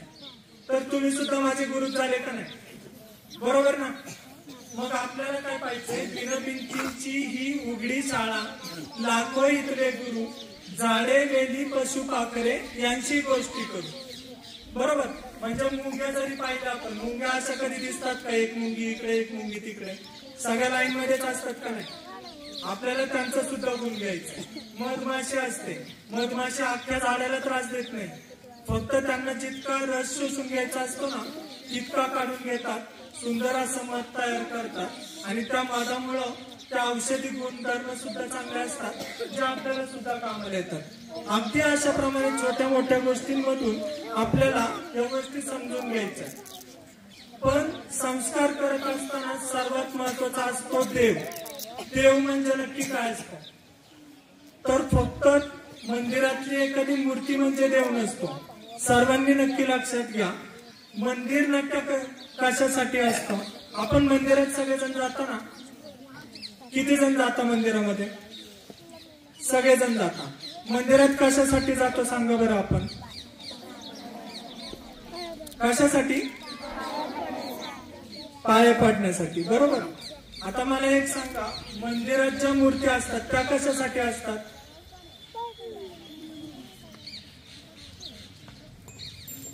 मूर्ती कशासाठी असतात? कारण माहित नाही ना. मला एक सांगा, ती मूर्ती म्हणजे देव असतो का? मूर्ती म्हणजे देव असतो. ठीक आहे. आपल्या पाठीमागे मारुती रायाचं मंदिर आहे, त्याच्या समोर गेलो, मूर्तीचा थोडासा आकार बदललाय. समोरचं मंदिर कसलं आहे? भैरवनाथाचं आहे, परंतु त्याचा फक्त आकार बदललेला आहे. ऍक्च्युली हा पण दगड आहे, तो पण दगड आहे. बरोबर. सगळ्यांनी व्यवस्थित लक्षात घ्या मला काय म्हणायचंय. आपल्याला मंदिरात नक्की कशासाठी जायचं असतं आणि देव म्हणजे नक्की काय असतो? तर देव सगळीकडे असतो. तुम्हाला पंचमहाभूत माहित आहेत? पंचमहाभूत कधी ऐकलेलं आहे तुम्ही? नाही माहित? असं म्हटलं जातं की आपलं शरीर इतकंच नव्हे तर आपलं ब्रह्मांड पूर्ण पंचमहाभूतापासून बनलेलं आहे. तर ते म्हणजे काय असतं? भूमी, जल, अग्नी, वायू आणि आकाश, अशा 5 गोष्टी असतात. जगात कुठेही तुम्हाला या 5 गोष्टी नक्की पाहायला भेटतील. अगदी आपल्या शरीरात जा, भूमी म्हणजे आपलं जे शरीर आहे ते म्हणजे आपली जमीन आहे पकडू आपण. जल असं म्हटलं जातं की आपल्यामध्ये एक अग्नी प्रकट झालेला असतो. जल, पाण्याशिवाय आपलं जीवन पूर्ण होऊ शकत नाही. वायू, प्राणवायू तुम्ही ऐकलेला असेल. आणि आकाश, आकाश म्हणजे कॅव्हिटी, आपल्या शरीरामध्ये जो मोकळा स्पेस असतो तो म्हणजे आकाश. याच्याशिवाय आपलं शरीर पूर्ण होऊ शकत नाही. परंतु अथर्व शीर्ष आहे गणपती बाप्पाचा, त्याच्यामध्ये असं म्हटलं गेलेलं आहे, त्वम भूमी रापो नलो निलो नभः. म्हणजे काय? देव म्हणजे काय? तर पंचप्राणांनी बनलेला आहे. पंचप्राण म्हणजे काय? पंचमहाभूत. मग आता मला सांगा, जर ती पंचमहाभूत आपल्यात पण आहेत, ती पंचमहाभूत देवात पण आहेत, तर देव म्हणजे नक्की कोण असेल बरं? सगळ्यांनी इकडे पाहिजे, 1 मिनिट. जर पंचमहाभूत देवात पण आहेत, पंचमहाभूत आपल्यात पण आहेत, तर देव म्हणजे नक्की कोण असेल? माणूस. बरोबर. तर आपल्याला आपल्यातला फक्त माणूस ओळखायचा आहे, आपल्यातला देव ओळखायचा आहे. आणि त्याच्यासाठी एक कविता आहे साने गुरुजींची. कोणती आहे सांगा बरं? प्रसिद्ध कविता आहे. खरा तो जगाला. बरोबर. तर आपल्याला सर्वात गोष्ट महत्वाची काय घ्यायची आहे? जाती धर्म ह्या सर्व भेद सोडून एकच धर्म लक्षात ठेवायचा आहे. तो कोणता? माणुसकीचा धर्म. बरोबर. तर सगळ्यांनी इथून पुढे लक्षात घ्यायचं की माणुसकी हा सर्वात महत्वाचा धर्म आहे, जो की आपल्याला कधीच सोडायचा नाहीये. परंतु मग मंदिराचं काम का करायचं? ठीक आहे, आता शाळेचं काम चालू आहे, तिथं तुम्ही शिकणार आहे, मग त्या मंदिरात का जायचं सांगा बरं? मंदिर महत्वाचं आहे की नाही? सांगा एकदा. आहे, नक्कीच आहे, मला पण मान्य आहे. पण कशासाठी? लक्षात येत नाही ना आता? तर नेहमी लक्षात घ्या, आपल्या धर्मामध्ये जेवढ्या पण काही गोष्टी आहेत ना, त्याच्या मागे काही ना काही कारण असतात. आता त्याच्या आधी तुम्हाला एक सोपं उदाहरण देतो. बरीचशी लोक देव म्हणजे अंधश्रद्धा असं पकडून चालतात. बरोबर. अंधश्रद्धा शब्द ऐकलेला आहे तुम्ही? तुम्हाला ह्या गोष्टीवर विश्वास आहे का अंधश्रद्धा आहे आपल्यात? नाही ना. आता तुम्हाला एक छोटीशी गंमत सांगतो. श्रद्धा नाव असलेली मुलगी आहे का कोणी आपल्यात? श्रद्धा नाही ना. बरं बाळा, तू 1 मिनिट पुढे ये बरं. इथे 1 मिनिट. आता 1 मिनिटासाठी हिचं नाव आपण श्रद्धा ठेवू. सर्वांना दिसते का तुम्हाला? हिचं नाव काय आहे? श्रद्धा. तुमचे डोळे उघडे आहेत का? दिसते तुम्हाला श्रद्धा? दिसते. आता 1 मिनिटासाठी सगळ्यांनी डोळे बंद करा. श्रद्धा तुम्हाला दिसतीये का? पण श्रद्धा तर इथेच आहे ना, आहे की नाही? पण तुम्हाला दिसतीये का? नाही दिसत ना. आता डोळे परत एकदा उघडा. श्रद्धा दिसते का तुम्हाला? नक्की? मग आता तर तुम्ही बोलले दिसत नाही. डोळे बंद होते आणि ते डोळे उघडण्याचं काम आपलं मंदिर करत असतात. आपले ज्यावेळेस डोळे बंद असतात ना, बाळा बसू शकते तू जागेवर. ज्यावेळेस आपले डोळे बंद असतात ना, त्यावेळेस आपल्याला कोणत्याही प्रकारची श्रद्धा दिसत नसते. प्रत्येक गोष्टी मागचं जे सायन्स आहे ते आपल्याला समजून घ्यायचंय. आणि त्याच्यामुळे आपल्याला एक विषय सुद्धा असतो, 6 ते 7 विषय शिकायला असतात. त्याच्यामध्ये एक असतो सायन्स. परंतु सायन्स म्हटल्यावर आपल्याला रिस्पेक्ट येतो, अरे सायन्स म्हणजे खूप काहीतरी चांगलं आहे. परंतु शास्त्र म्हटल्यावर काय वाटतं तुम्हाला? अरे काहीतरी जुनं आहे. बरोबर. परंतु ज्यावेळेस तुम्ही 10वी क्रॉस करून पुढे जाल तर त्यावेळेस बायोलॉजी म्हटलं जातं. बायोलॉजी म्हणजे काय असतं? मराठीत काय म्हणतात कोणाला माहितीये का बायोलॉजीला? बायोलॉजी म्हटल्यावर तुम्हाला छान वाटतं, अरे डॉक्टरांचं काहीतरी आहे बरं का. परंतु मराठीत काय म्हणतात? जीवशास्त्र. बरोबर.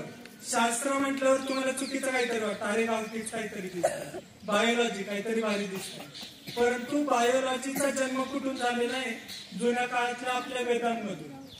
याचा जर आपण अभ्यास केला तर आपल्याला समजेल की आपली संस्कृती खूप छान आहे. दुसरी गोष्ट, आपण केमिस्ट्री ऐकलेलं आहे. केमिस्ट्री म्हणजे काय मराठीत? रसायनशास्त्र. बरोबर ना. रसायनांचा अभ्यास कसा करायचा हे कुठून शिकतो आपण? रसायनशास्त्रातून.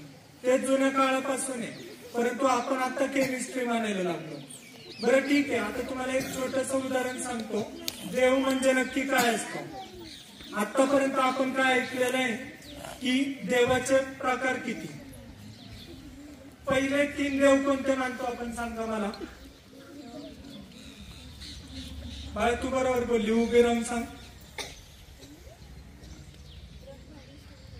ब्रह्मा विष्णू महेश. किती जण येते? 3. बरोबर. कोणत्याही अणूच्या आत गेलो तर 3 गुण मिळतात. कोणते सांगू शकता का? अणू म्हणतो ना आपण, पार्टिकलच्या मुळाशी जेव्हा जातो आपण 3 गुण मिळतात, एक पॉझिटिव्ह असतो, एक निगेटिव्ह असतो, एक न्यूट्रल असतो. सांगू शकता का कोणी? Proton, neutron, electron. 3 गोष्टी अध्यात्मात पण आहेत, 3 गोष्टी आपल्या शास्त्रामध्ये पण आहेत आणि 3 गोष्टी सायन्स मध्ये पण आहेत. ब्रह्मा, विष्णू आणि महेश या तिघांसोबत अध्यात्मामध्ये अजून एक शक्ती आहे. तिला काय म्हटलं जातं? आदिशक्ती. आदिशक्तीशिवाय आपलं जीवन पूर्ण होऊ शकतं का अध्यात्मामध्ये? अजिबात नाही.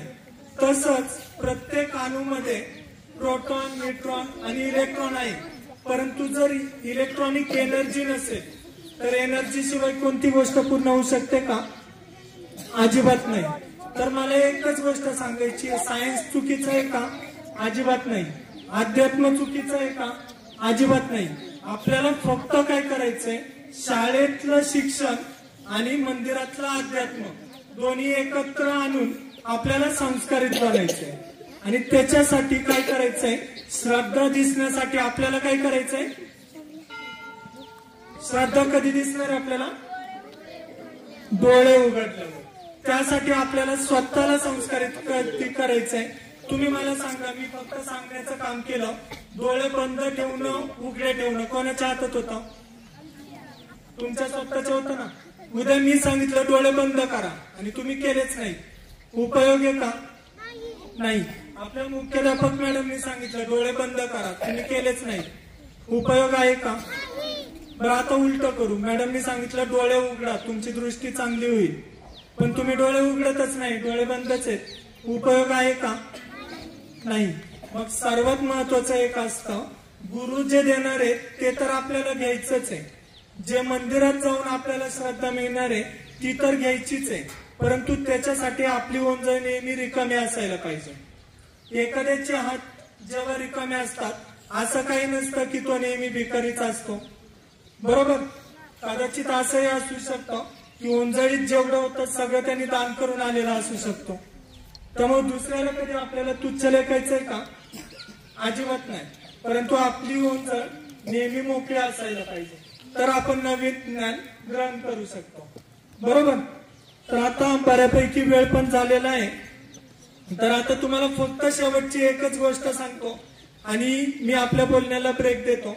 बऱ्याचदा काय होतं, आपल्यामध्ये ॲबिलिटी खूप असते, आपल्यामध्ये ताकद खूप असते, परंतु त्याचा आपण उपयोग करून घेत नाही. तर त्याचं एक उदाहरण देतो तुम्हाला. तर एक जण थोडासा आर्थिक अडचणीमध्ये असतो, एक व्यक्ती, तर तो खूप टेन्शन मध्ये आलेला असतो. अरे आता माझं कसं होणार, मी काय करायचं, माझ्याकडे फक्त आता शेवटचे $70 उरलेले आहेत.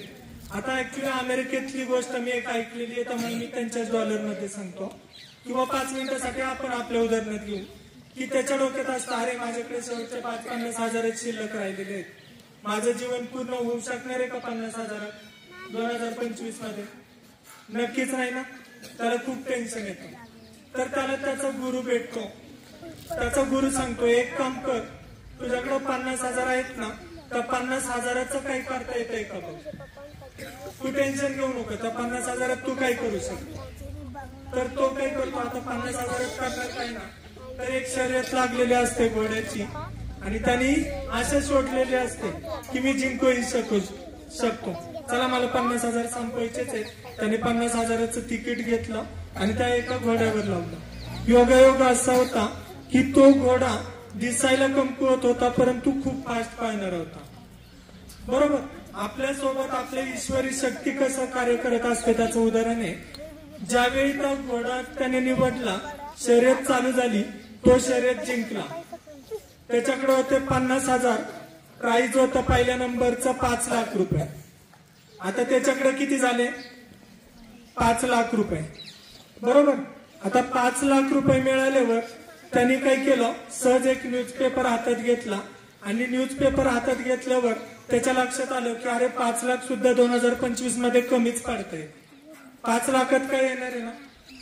मग तो गेला आणि त्या न्यूजपेपर मध्ये पाहिलं, एक जाहिरात आली होती, 1 गुंठ्याचा प्लॉट होता फक्त, ज्याची किंमत होती फक्त 2 लाख रुपये.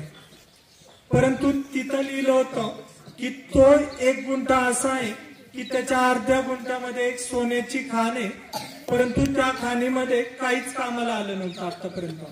खूप खोदकाम झालं, परंतु कामाला आलं नाही. तर तो विचार करतो, अरे तसे पण ऐकतेच आहेत, मी 4.5 लाख रुपये इथं गुंतवणार, वरचे 50,000 माझे होते. तो जातो, तो 1 गुंठा खरेदी करतो. आता तुम्ही मला सांगा, याची तशी चूकच होती ना. 2 लाखाची जमीन त्यांनी 4.5 लाखामध्ये खरेदी केली. खरं की खोटं? चुकीचं आहे ना त्याचा. परंतु ती जागा त्यांनी खरेदी केली आणि एक लक्षात घेतलं, काल माझ्याकडे फक्त 50,000 होते, आज मी 50,000चं तर मालक आहेच आहे, पण उद्या या 1 गुंठ्यात सुद्धा काहीतरी काम करू शकतो. आता हा गुंठा माझ्याकडून कोणी घेऊ शकत नाही. पैसा जाऊ शकतो, ती जमीन जाऊ शकत नाही. ते सगळं खरेदी करत होतं, सगळं होतं. तो तिथं जातो, तिथं मजूर येतात. मजुरांनी सांगितलं, अहो दादा, तुम्ही आता आमचे मालक आहेत, आम्हाला पूर्ण महिन्याचा पगार दिला गेलेला आहे. पूर्ण महिन्याचा पगार दिला गेलाय आणि महिना पूर्ण व्हायला 8 दिवस बाकी आहेत. 8 दिवस आम्हाला काहीतरी काम द्या, जेणेकरून माझं कामही पूर्ण होईल आणि तुमचा पगारही कामाला येईल. तर त्यावेळी त्यांनी काय सांगितलं, एक काम करा, पगार तर तुम्हाला दिलेला आहे, तुमचं जे काम आहे तेच चालू असू द्या. आता त्या कामगारांचं काम काय असेल? खाण कामगार आहेत ना, त्यांचं काम काय असणार? खाण उकरायची, सोनं मिळतंय का पाहायचं. बरोबर. त्यांनी सांगितलं की उद्यापासून तुम्ही परत खोदाई चालू करा. खोदाई चालू केली. पहिला दिवस गेला, दुसरा दिवस गेला, तिसरा दिवस गेला. फक्त यांनी एक गोष्ट लक्षात ठेवलेली, जोपर्यंत 7 दिवस पूर्ण होत नाही तोपर्यंत आपण याचे मालक आहे, आपण खाणीचंच काम करायचं. 8वा दिवस ज्यावेळेस उजाडेल त्यावेळेस नवीन काही काम करता येते का ते पाहायचं. 6वा दिवस गेला, काहीच लागलं नाही हाताला. ज्यावेळेस 7वा दिवस उजाडला ना, तर थोडस काम झालं आणि दुपारच्या वेळेस काहीतरी चमकलेलं दिसलं. तर कामगारांना वाटलं, अरे काहीतरी चमकले, चला आपण मालकाला सांगू. मालकाने बोलवलं, मालकाने सगळ्या टीमला बोलवलं. तर टीमला विचारलं, तर हे काय चमकतंय? त्यांनी सांगितलं, अरे ही तर सगळे सोन्याची नाणी आहेत. आता मालक कसला झालेला असतो? फक्त खड्डा असलेल्या जमिनीचा. परंतु 5-7 दिवसानंतर तो मालक कशाचा झालेला आहे? आता सोन्याच्या खाणीचा. सुरुवातीला होतं काय त्याच्याकडे 10 दिवसापूर्वी? फक्त 50,000 रुपये. आणि 7 दिवस ओलांडले, आता तो सोन्याच्या खाणीचा मालक झालेला आहे. परंतु गोष्ट इथं संपत नाही मित्रांनो. गोष्ट सर्वात महत्वाची इथून पुढे शिकण्यासारखी. 7 दिवसांनी त्याला खूप सोनं मिळालं, त्यांनी खूप पैसा मिळवला, जगामध्ये खूप श्रीमंत झाला, खूप नाव मिळालं. आणि एकदा जसं तुम्ही मला बोलवलं, अगदी त्याप्रमाणे त्यांनी सुद्धा एका शाळेमध्ये त्याला बोलवलं गेलं. तर शाळेमध्ये बोलवल्यानंतर त्याला एकदा विचारलं, जीवन आणि मृत्यूचं अंतर किती होतं? बरोबर. जीवन आणि मृत्यूचं अंतर किती होतं? तर त्याने सांगितलं 1 किलोमीटर. तुम्हाला हे मान्य होईल का, जीवन आणि मृत्यूचं अंतर 1 किलोमीटर? नाही होणार ना. तर त्यांनी सांगितलं, ज्यावेळेस माझ्याकडे 50,000 होते, माझ्या मनात आलं आता आत्महत्या करायची. परंतु मी एका मंदिरात गेलो. मंदिरात त्यांच्या गुरूंनी सांगितलं, ते 50,000 कुठंतरी इन्व्हेस्ट कर. घरापासून मंदिराचं अंतर होतं 1 किलोमीटर. त्यामुळे त्यांनी सांगितलं की जीवन आणि मृत्यूचं अंतर 1 किलोमीटर. परंतु त्याच्या पुढचा प्रश्न होता, हे झालं जीवन मृत्यूचं अंतर, पण आता मला सांगा, यश आणि अपयश याचा अंतर किती असेल? आपलं यश आणि आपलं अपयश याच्यात अंतर किती असू शकतं? तर त्यांनी सांगितलं 3 फूट. लोकांना प्रश्न पडला, अरे 3 फूट कसा? तर त्यांनी सांगितलं, जी सोन्याची खाण आहे, जिथून मी करोडपती झालो, लोकांनी काय केलं, ती खाण खोदायला सुरुवात केली, खूप तळापर्यंत गेले. परंतु नंतर ते हारले आणि तो प्लॉट मला फक्त 4.5 लाखात दिला. जमिनीची व्हॅल्यू काय होती? 2 लाख. परंतु सोन्याची खाण म्हणून यांनी घेतली 4.5 लाखाला. 4.5 लाखाची खोदाई केली, तो करोडपती झाला. परंतु यांनी नवीन काय केलं होतं सांगा बरं? खोदलं तर बाकीच्यांनी होतं ना, यांनी फक्त 3 फूट खोदलं होतं 7 दिवसामध्ये आणि त्याच्या खाली सोनं भेटलं होतं. मग आपल्याला काय करायचंय, परीक्षेचा अभ्यास आपण नक्की करतो, प्रत्येक जण करतो ना अभ्यास, पण ते 3 फूट देण्याचं काम कोण करत असतं, आपले शिक्षक असतात. जे काय करतात, समजा माझ्यासारख्याला बोलवतात, ऍक्च्युली शिकवणं काम कोणाचं आहे, शिक्षकांचं आहे का नाही, परंतु थोडंसं नवीन काहीतरी मिळवलं त्यासाठी ते बाहेरच्या कोणाला तरी बोलवतात. अगदी त्याप्रमाणे आपल्याला सुद्धा काय करायचंय, शैक्षणिक ज्यावेळेस काम करत असतो त्यावेळी आपले जे शिक्षक आहेत त्यांचं सुद्धा थोडंसं अनुकरण करायचं आणि ते 3 फूट जेव्हा अजून खाली जाऊ त्यावेळी आपल्या जीवनाचं सोनं झाल्याशिवाय कधीच राहणार नाही. हे आपल्याला सर्वांना लक्षात ठेवायचंय. इतकं बोलून मी आता थांबतो. मला परत तुमच्याशी बोलायला नक्की आवडेल, परंतु आता वेळेचंही भान ठेवायचं आहे आपल्याला, कारण सर्वात महत्वाचं असते ती वेळ. वेळ जर चुकली तर माणूस पण चुकतो. त्यामुळे वेळेत थांबणं, कुठे थांबायचं हेही आपल्या लक्षात आलं पाहिजे. तर आपला वेळ होता 8 ते 9, परंतु मी बोलायला थोडी लेट सुरुवात केली, 8:15 8:30ला.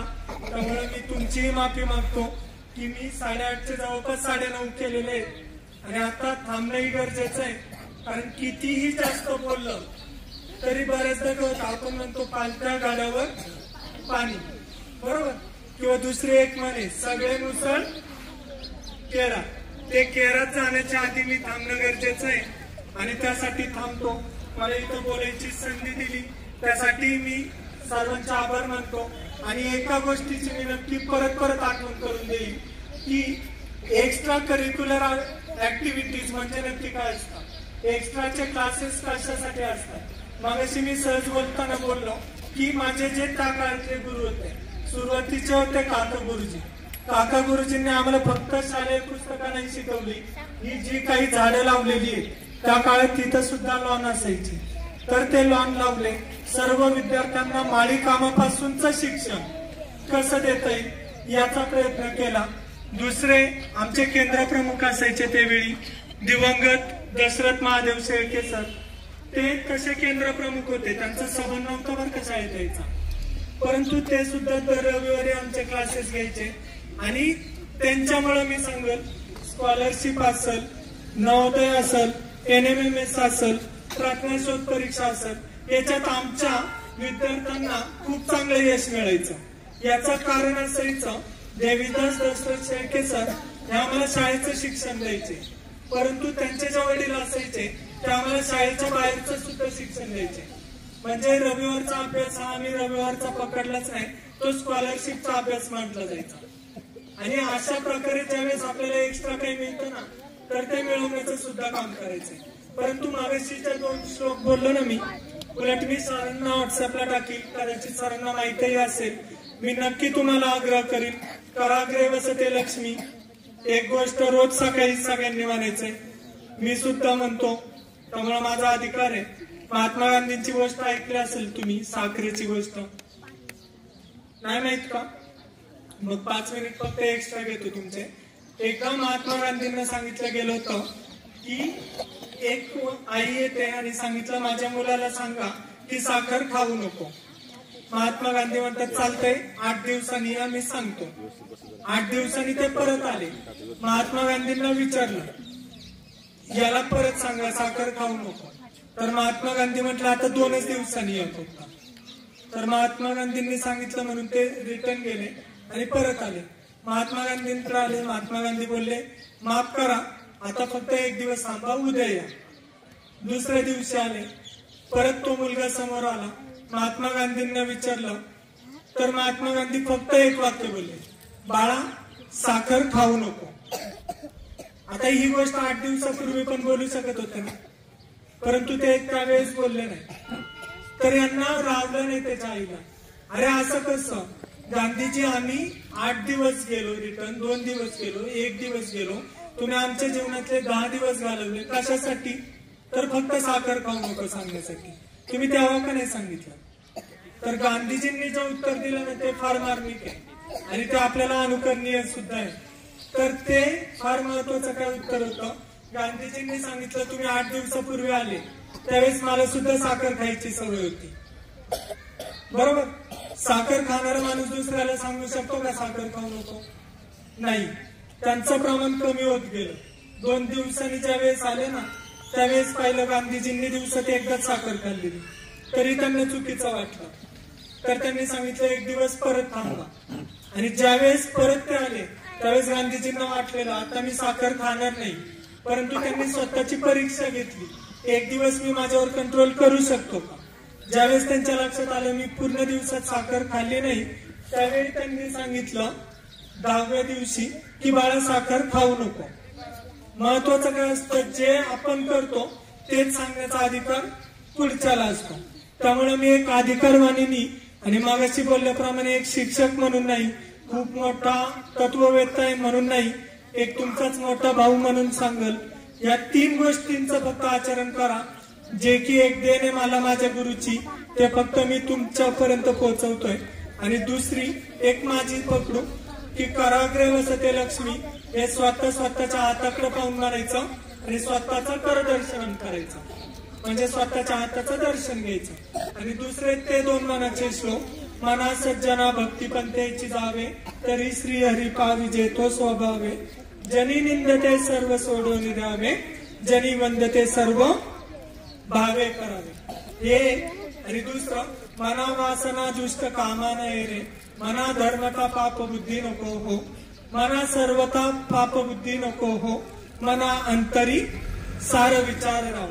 म्हणजे माझ्या मनाला काय नक्की शिकवायचंय हे तुमच्या हातात आहे. त्या मनाला ट्रेन कसं करायचंय ते तुमच्या शिक्षकांच्या हातात आहे. शिक्षक तर त्यांचं काम करतातच, पण आपण आपलं काम कसं चांगल्या प्रकारे करायचं हे नक्कीच आपल्या हातात आहे. हे तुम्ही आचरणात आणाल ही माझी अपेक्षा आहे. इतकं बोलून मी थांबतो आणि तुमचे 10 मिनिटं अजून एक्स्ट्रा घेतले त्यासाठी दिलगिरी सुद्धा व्यक्त करतो. धन्यवाद.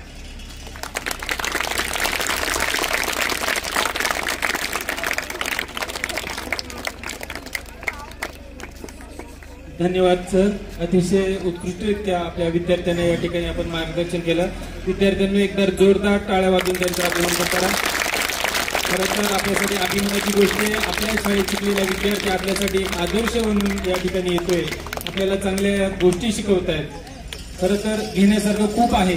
आजचा जो विषय होता जीवनातील संस्काराचं महत्व, या विषयाअंतर्गत अनेक चांगल्या गोष्टी त्यांनी सांगितल्या आपल्याला. स्वतःच्या कर्तृत्वावर लक्ष केंद्रित करा, काम करा, फळाची अपेक्षा न ठेवता आपण जर कर्म केलं तर निश्चित आपल्याला चांगलं यश मिळणारच आहे.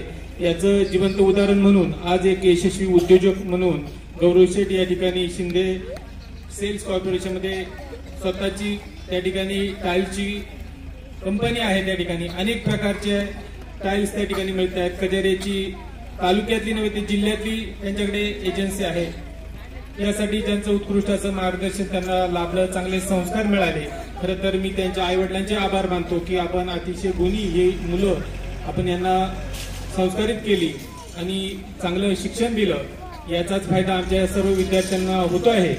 आमच्या सर्व विद्यार्थ्यांना आपण या ठिकाणी प्रेरणा दिली आणि म्हणून शाळेच्या वतीनं आपणास शिक्षण प्रेरणा पुरस्कार देऊन या ठिकाणी गौरवण्यात येत आहे. आजच्या कार्यक्रमाच्यासाठी उपस्थित सन्माननीय आपल्या गावचे प्रथम नागरिक सरपंच सन्मान विजय गावडे सर यांच्या शुभ हस्ते आपल्याला एक सन्मान चिन्ह देऊन या ठिकाणी गौरवण्यात येत आहे. सन्माननीय सरपंच साहेब,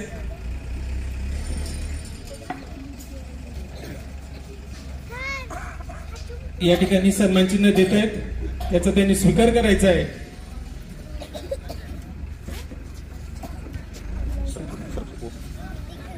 सर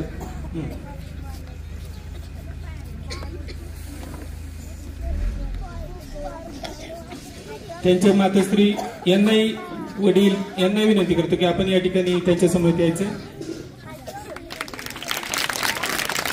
जोरदार टाळ्या वाजवायच्या आहेत आणि त्यांनी जे जे काही शिकवण दिली ते जे चांगल्या गोष्टी सांगितल्या आहेत त्या नक्कीच आपण अंगीकारायच्या आहेत. खरंच तुम्ही आमच्यासाठी प्रेरणा आहात. आपण आपल्या जीवनामध्ये यशस्वी हो, आपला व्यवसाय वृद्धिंगत हो, यासाठी आपल्या शाळेच्या वतीनं खूप खूप साऱ्या शुभेच्छा. सन्माननीय सरपंच साहेब यांनाही या ठिकाणी विनंती करतो की आपणही या ठिकाणी आपलं मनोगत व्यक्त करावं. सन्माननीय सरपंच साहेब.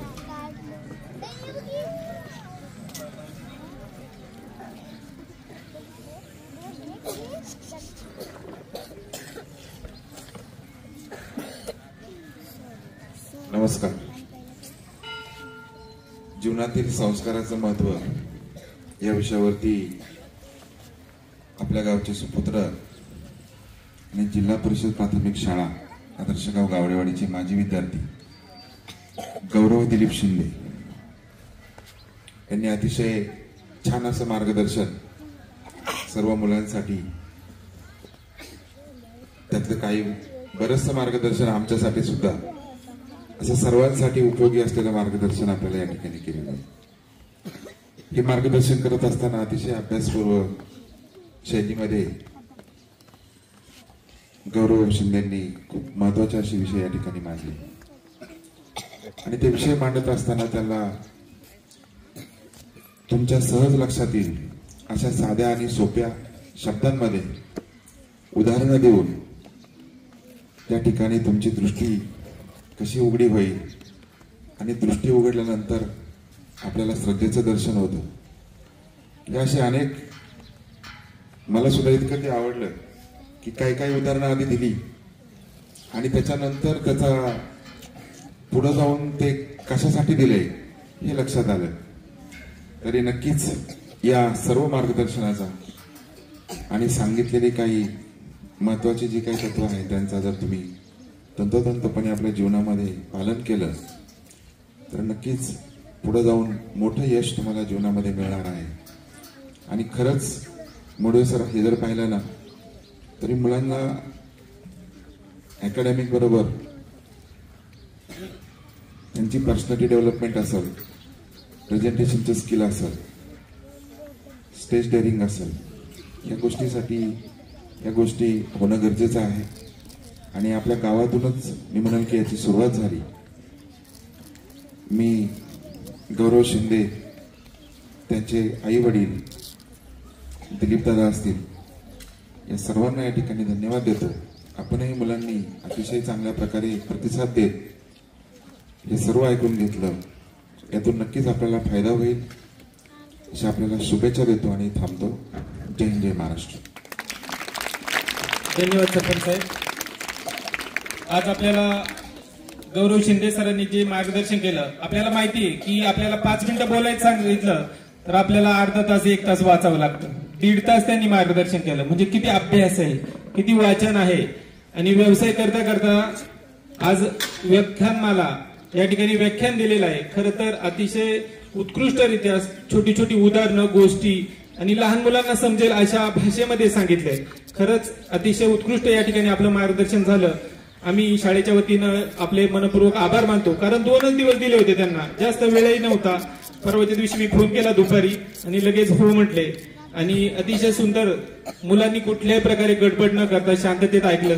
कारण आमची मुलं खूप चलबिचल करणारी आहेत, त्यांना ते पटलं, त्यामुळेच ते शांत बसले होते. त्याबद्दल पुन्हा एकदा शाळेच्या वतीनं मनपूर्वक आभार.